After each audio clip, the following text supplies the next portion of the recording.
Okay, this is a Southeastern Finecast kit of a B4 tank. These used to be seen on duty in Southampton docks doing the shunting and running around. There's a couple of survivors of this class. There's one on the Bluebell called Normandy number 96, and that is probably why I bought one. I saw the kit at Worley in 2010 on the Southeastern Finecast stand. I managed to purchase one, I think it's 2011. This is mainly a white metal kit.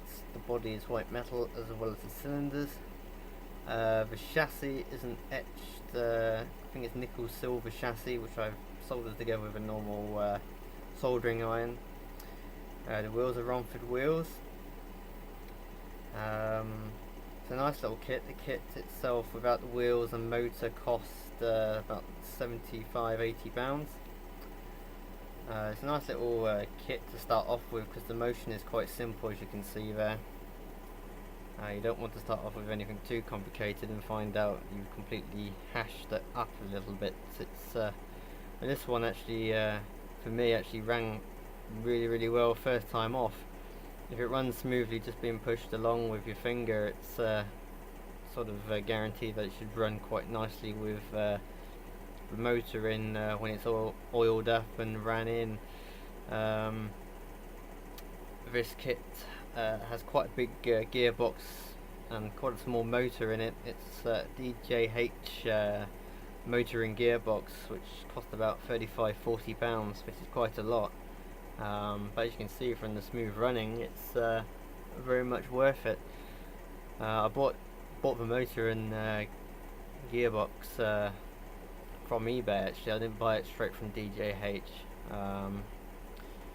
The actual crank pins on this are actually Romford Deluxe ones with a very small nut on the end and a 1mm thread, which are absolutely tiny, and if you lose one you're really screwed and stuck.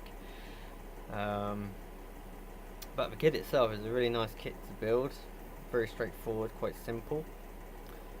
I've added my extra little bits on myself, which is the sprung buffers. They're slightly smaller than the ones on Normandy. The Normandy name in the sunshine lettering sort of style of the bullet lettering, sunshine lettering. I actually pinched that off the Bullet website. I was looking around how to get a picture of the Normandy name on the side. I didn't really get a very good one in 2010 when I went to the anniversary. Then when I returned a year later I couldn't find Normandy, so I take it was hidden away in a shed somewhere, which was a bit of a shame because I was trying to get a picture of the name on the side. But I went on the Bullet Society website where all the Bullet locos and this one, the B4 tank, is on as well.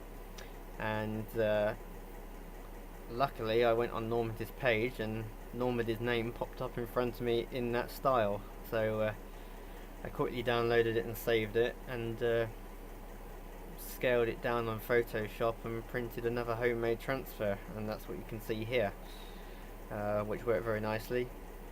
It's all hand painted and painted in satin black with a little bit of red on the safety valve.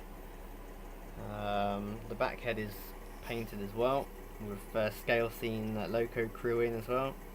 You can also see the root disc holders as well on the back. I think these are etched brass ones in particular.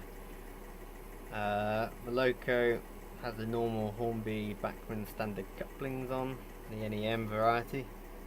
But again, as you can see, a nice little smooth runner, and I really wish some ready to run manufacturers would actually do small little tank engines like these, because they're very appealing to people and are quite attractive to anybody who wishes to do a little shunting layout or a dockside layout, etc. I know Model Rail are doing the USA tanks, which we've seen the first CADs of a few months ago, and they're quite appealing, and I have one on pre-order as well to go with my Q-Kit USA tank, which is quite old and and probably won't be as good, but still, it's there for history reasons, and I probably won't sell it on.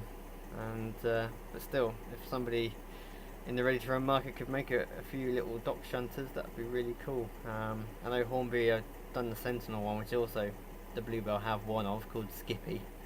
I think that's in green now. I haven't actually seen it recently, but still, a couple of these little locos would be very nice on anyone's layout. And any questions again, please ask, and I'll probably just show you the underside of how tight it is inside this kit.